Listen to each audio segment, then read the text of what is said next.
Welcome back to another vlog. So nandito pa rin tayo sa Osaka, Japan. So naganap ako fam ng 10 hotels around Namba, Shinsaibashi, and Dotonbori area. And yun yung mga ipapakita ko sa inyo. So maglalakad lang tayo fam. Lalakarin natin itong mga 10 hotels na ito. Papakita ko sa inyo yung facade nila. Tapos isi-share ko sa inyo kung magkano yung price per night, magkano yung rate nila for 2 packs, for 3 packs, and 4 packs. No? Tapos mag-share din ako ng mga iba pang details about sa mga hotels na i-visit natin. Although hindi tayo makakapasok sa mga hotels no fam, yung facade lang yung ipapakita ko pero at least 'di ba, mapakita ko sa inyo yung way kung paano papunta sa hotel na yon, kung ano yung mga establishments na malapit sa kanya, gaano kalayo yung lalakarin from Dotonbori area papunta doon sa hotel. So lahat ng details na yan, i-share ko yan dito sa vlog na ito. Naisipan kong gawin itong vlog na to fam para makatulong sa inyo kung nagpaplano kayo ng Osaka trip ninyo. At least 'di ba, makita niyo yung mga hotels na ito, saan siya located and ano yung mga establishments na malapit sa kanila. So tara, simulan natin fam. Nandito tayo sa Ebisubashi, Suji's Shopping Street. Ito lang yung gilid ng Dotonbori area. And paglabas mo dyan, nandyan na yung big camera and yung Namba. So tara, punta muna tayo sa unang hotel na i-feature natin.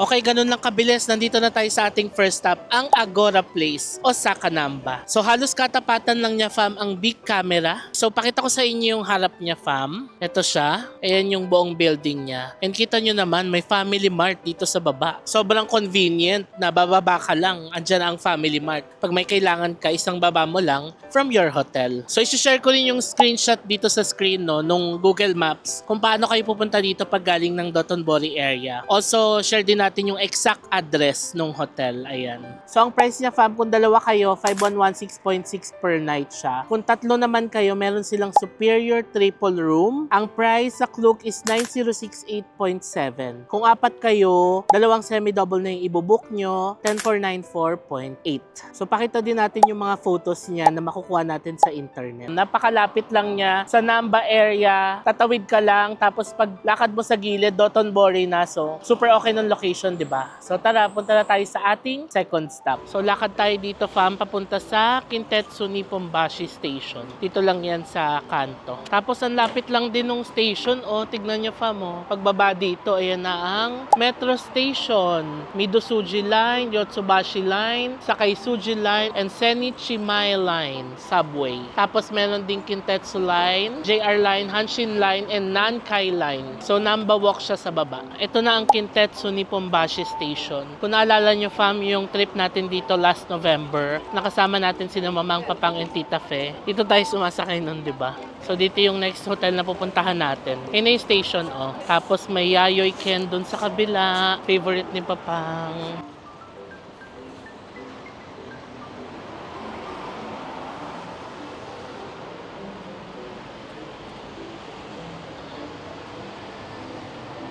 So pumeso ako dito sa kabilang side of the street para mas makita natin yung facade. So pakita ko sa inyo ng mas maigi. Ayan siya. So Tetsu Grand Fresa, Osaka, Namba. Tapos ito yung buong building niya, Malapit lang din siya sa Dotonbori fam. As in, ayan lang pagkaliwa mo dyan, Dotonbori area na. Tapos Kintetsu Nippon-bashi dito sa kanto. So maganda rin yung location nitong hotel na ito. I-share ko rin yung complete address dito, pati yung screenshot from Google Maps. Kung maglalakad kayo from the Dotonbori Glico sign, papunta dito. Okay, mag-share din tayo ng few photos na mahanap natin sa internet para magkaroon kayo ng idea. Pero itong mga photos naman na ito, you can always look it up sa Klook. Punta lang kayo sa Klook app, search lang yung hotel name, makikita nyo na itong mga photos na ito. Okay, punta naman tayo sa price niya. So, ang economy double room nila ay 6442.9. Good for 2 packs na yan. May breakfast lang included yan. Kung tatlo naman kayo, meron din silang triple room. 8430.4 ang price. And then, kung apat kayo, dalawang economy double na yung kukunin. That's 12885.8. So, maganda rin magstay dito, fam, kasi napakalapit sa Dotonbori, napakalapit sa train station. Ayan siya. Diba? Ganun lang kabilis. Nakadalawa na tayo. 8 na lang. So tara, lakarin pa natin yung 8. Malapit lang naman kasi nasa Dotonbori, Shinsaibashi area lang naman yung mga pinili ko na hotels. So ito na, pagkaliwa natin dyan, pabalik na ulit ng Dotonbori area. Lapit lang, diba? Tignan nyo fam kung gaano siya kalapit ha. Ito na ang Dotonbori Street. Ayan diba malapit lang. Okay, yung third hotel natin nandito sa loob. So tara, pasok tayo dito.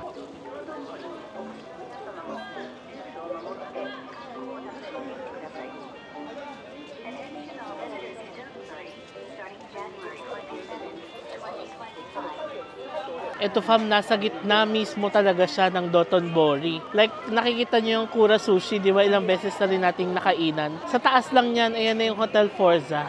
Ayan siya. Teka, pakita ko sa inyo ng mas malinaw. Okay, ito siya fam, ang Forza Hotel Osaka Namba. Napakadali lang niyang matunton kasi nasa gitna talaga siya mismo ng Dotonbori area. Yan ang buong Dotonbori area. Makikita nyo naman yung Kura Sushi. Yan ang palatandaan. Or yung Forza mismo. Yan na siya. Pero i-share pa rin natin yung exact address dito sa screen, pati yung screenshot from Google Maps. Kung maglalakad kayo from Glycosine, Dotonbori. Mag-share din tayo sa screen ng mga photos na makukuha natin from Klook, no? But then again, pwede nyo ring i-access to sa Klook. Also, magkakaroon tayo ng separate vlog ng hotel na to. So, pwede nyo ring panoorin yun. For the price naman, ang double room nila is 877 2.6. May kasama na yung breakfast. Ayan. Kung tatlo naman kayo, meron din silang triple room. So, ang price na nakita ko sa Klook is 14,449.1. Tapos, kung apat kayo, ayun, dalawang double room lang ulit. Price is 17,545.2. So, yeah, that's it fam for the Hotel Forza details. Again, kung gusto nyong nasa gitna mismo kayo ng Dotonbori, ito na ang area na to ang pagstayan nyo. Kasi ito na yung Dotonbori Street, oh. Pagliko dyan sa kanan, dyan na yung Glycosine, di ba? 3 down, 7 to go. So, dito naman tayo lalakad. Tatawid tayo sa kabila. Ito na ang Dotonbori River. Ayan na fam ang Don Quixote, Ichiran. So, ayan siya.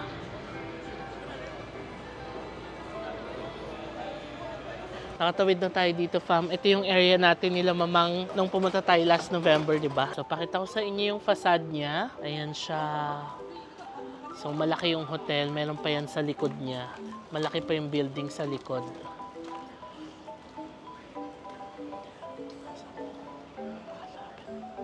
Napakalapit lang din ito sa Dotonbori fam. I-share natin yung address dito, pati yung screenshot ng Google Map pag maglalakad kayo from the Glycosine. As in, nandyan lang siya sa gilid. Tapos yung Don Quixote na malaki dito sa Dotonbori, andito lang din siya sa gilid. Ayan, pag diniretso mo yan, dyan na yung Don Quixote. Diba? Maganda rin yung location niya fam kasi nasa gitna lang din siya ng Dotonbori, Shinsaibashi area. Ngayon, mag-share tayo ng mga photos from Klook. Ilagay natin dito. And ito yung mga prices nila. Una, kung dalawa kayo magsistay, ang standard double room nila is 9,278.4. May kasama na rin yung breakfast fam. Next, kung tatlo naman kayo, pwede kayo mag-avail dito ng standard twin room with extra bed. Ang rate niya ay 11,203.9. Tapos kung apat naman kayo, dalawang standard double yung kukunin nyo, 18,556.8. So yan ang mga prices niya fam. I know, hindi siya ganun kamura no, as compared sa mga ibang hotels dito. Pero it's located right in the heart of Dotonbori and Shinsaibashi area. Tapos Holiday Inn pa yan. Syempre, maganda-ganda yung mga beds niyan. And for sure, it's gonna be clean kasi Japan standard. So, okay na rin siya. Napakaganda ng area. Shopping kayo sa Donki. Konting lakad lang, Donki ka na, di ba? So again, this is Holiday Inn, Osaka Namba. Okay, nakaapat na tayo. 6 to go. Malapit lang din dito yung pang-5 and pang-6. Halos magkatabihan lang sila dito sa gilid. Gusto ko yung nagva-vlog tayo ng hotels pero dala-dala ko yung pinamili natin kanina from GU. Kasi inisip ko kung babalik pa tayo ng hotel, sayang yung oras, kaya dinala ko na. Carry naman. Dating na ulit natin yung kanto. Dito lang yung Fresa kanina, oh. Yung Grand Fresa. So ngayon, dito naman tayo. Nakapag-stay na rin tayo dito sa area na to, fam. If you remember, yung kasama natin si Papang, dito naman tayo nag-hotel sa area na to. Okay, fam, akalain nyo yun, pang-5 na natin. So napakalapit lang din yung sa Dotonbori. Andito na yung address sa screen, pati yung Google Maps kung maglalakad kayo from Dotonbori. Ilang minutes lang nandito na kayo sa Candeyo Hotel. So pakita ko sa inyo yung harap niya. Ayan siya fam. So dito ako pumuesto sa kabilang side para makita natin yung facade niya.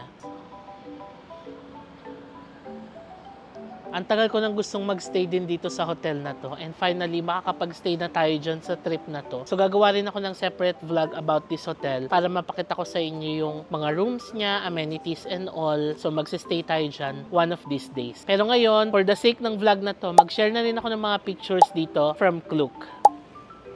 So, ito ngayon yung mga prices niya. So, kung dalawa kayo, meron silang Superior Sofa Queen, 7,308.4 ang price niya. May kasama na ring breakfast yan. Kung tatlo naman kayo, meron silang Executive Sofa Twin, ang price niya is 11,787.3. And then, kung apat kayo, dalawang Superior Sofa yung kukunin nyo, 14,616.8. So, meron pang isang Candeyo Hotel, pero nandun siya sa kabila, sa Shinsaibashi banda. Candeyo Hotels, Osaka Shinsaibashi. This one, Candeyo Hotels, Osaka Namba. Namba. Ito siya, tapos dyan lang tayo galing kanina. Dotonbori, pati yung Kintetsu Nippon-bashi Station, dyan siya. Ito na yung Family Mart, fam. Naalala nyo ba to? Dito na yung hotel natin ni Papang noon, no? Papasok dyan, yung trip natin with Papang. So ito yung Family Mart na binibila natin ng breakfast, no? Naalala nyo ba yung vlog na yun? Nakakatuwang balikan. So ngayon tatawid tayo sa kabila kasi yung next hotel natin is, ayan, nandyan na. So tawid lang ako sa kabila para mas mapakita ko yung facade ng maayos. Pakita ko sa inyo ng maayos yung facade niya. Ayan siya, Dormy Inn Premium. Merong Dormy Inn Annex sa kabila lang. Katabi niya yung Smile Hotel Premium. Tapos nandito yung Dormy Inn Annex sa kabila. So itong Dormy Inn Premium, kita nyo pa may Family Mart sa baba. O diba? Maganda yung mga hotels na may convenience store sa baba, no? Kasi alam mo yun, nabababa ka lang kahit na bagong gising ka or madaling araw na kailangan mong mag-conveni run, ayan lang siya, nasa baba na siya agad. So katapatan lang din siya ng Candeo, so konting lakad lang din to Dotonbori. Share ko yung address dito sa screen, pati yung screenshot from Google Maps. Also, ito yung mga pictures niya. Mag-share na rin tayo ng mga pictures from Klook. And ito ang mga prices niya. Kung dalawa kayo, yung double room nila is 9,480.4. Kung tatlo naman kayo, meron silang basic triple room. It's 16,169.7. Tapos, kung apat naman kayo, meron silang twin room with tatami. Medyo mahal na nga lang. 19,611.9. Also, fam, ang kagandahan dito sa hotel na to, meron yata silang public bath din. Kasi yung pangalan ng hotel is Dormy Inn Premium Natural Hot Springs, ganun. So, I guess, isa yun sa mga amenities na ino-offer nila. Okay, tapos na tayo sa pang-anim. 4 more to go. So, ngayon, maglalakad tayo papunta doon sa kabila. Tatawirin natin yung Shinsaibashi Shopping Street. Doon naman tayo sa kabilang side ng Dotonbori area. Kasi ito, Nagahoribashi na to eh. So, dito tayo kakaliwa. Babalik tayo ng Shinsaibashi area. Okay, nakatawid na ako, fam. Mga 15 minutes ulit ang nilakad ko. Simula doon sa kabila hanggang dito naman sa may Dotonbori area. So, ito na yung isang Candeo Hotels. Yung sinabi ko kaninang Candeo Hotels Shinsaibashi. Diyan tayo dumaan sa loob niyan. Tapos, andyan na yung Dotonbori Glycosine. Pag diretso dyan, Namba na. So, ito na ang next stop natin, fam. Ang Mercure Tokyo Stay. Ayan siya. So, papasok siya saan. Actually, meron ding daan doon sa likod. So, dito lang ako pumeso sa harap kasi ito yung nasa main street, no, ng Shinsaibashi area. So, ito napakalapit din ito sa Dotonbori. Few minute walk lang, nandito na kayo kung galing kayo ng Glycosine. Lagay natin yung complete address dito, pati yung screenshot from Google Maps. Ang lapit lang niya talaga. Tapos, share ko rin yung mga pictures dito ng mga rooms para may idea kayo from Klook. And then, ito yung mga presyo niya. Ang standard room for 2 niya is 13,183.2.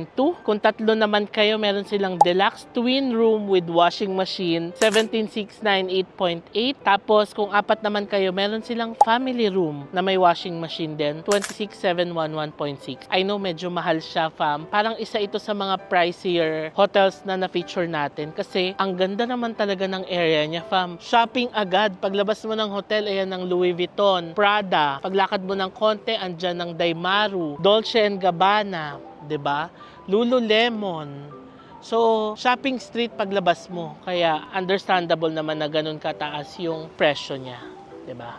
Lakarin natin dito sa gilid kasi may isa pang entrance dito eh. Let's go. Ayun na yung Dotonbori area banda. So, pasok tayo dito. So, ito na yung isang entrance na sinasabi ko, fam. So, mas kita dito yung facade niya and ayan yung buong building niya, oh.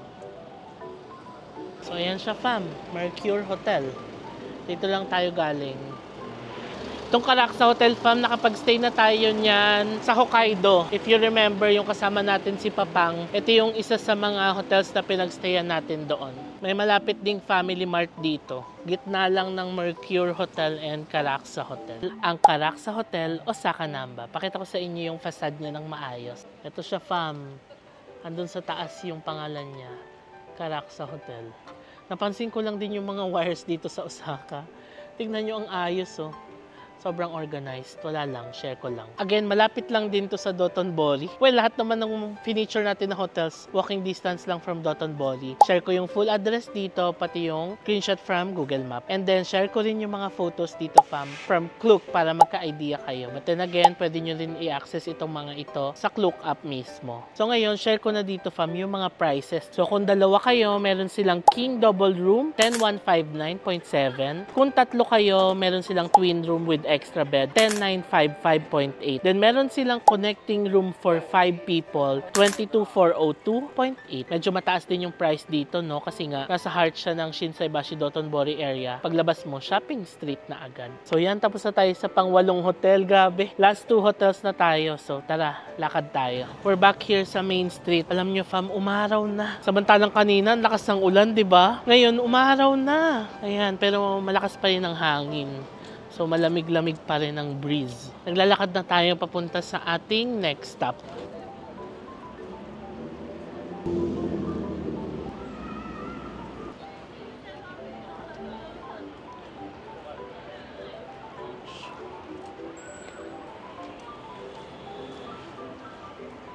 Okay, fam, ito na ang ating 9th hotel. Ang Harton Hotel Shinsaibashi. So, dalawa siya. Meron siyang main.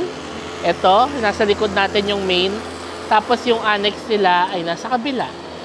So, ayan siya. Malapit lang din to sa Dotonbori, walking distance lang. Share natin yung full address dito, pati yung screenshot from Google Map kung maglalakad kayo from Dotonbori area. Meron din tayong separate vlog about this hotel. Pwede nyong panoorin yun, fam. So, yeah, i-share ko rin yung mga photos dito. And ito yung price nila. So, yung semi-double room is 5,659.1. So, 2 packs na yan, may kasama ng breakfast. Kung tatlo naman kayo, meron silang triple room. Ang rate is 10,043.5. And then, kung 4 naman kayo, dalawang semi-double na yung kukunin. 11,390.8. Ang maganda dito, fam, may family mart din sa tabi niya. Tapos, yung restaurant nila is andito lang din sa baba. Cafe and Lounge, Planet of Third. Tapos maganda rin yung area niya, parang shopping street din. Kasi nakita ko sa likod, may Levi's, tapos ito, may Ameri, diba? So yan, Harton Hotel, Shinsaibashi.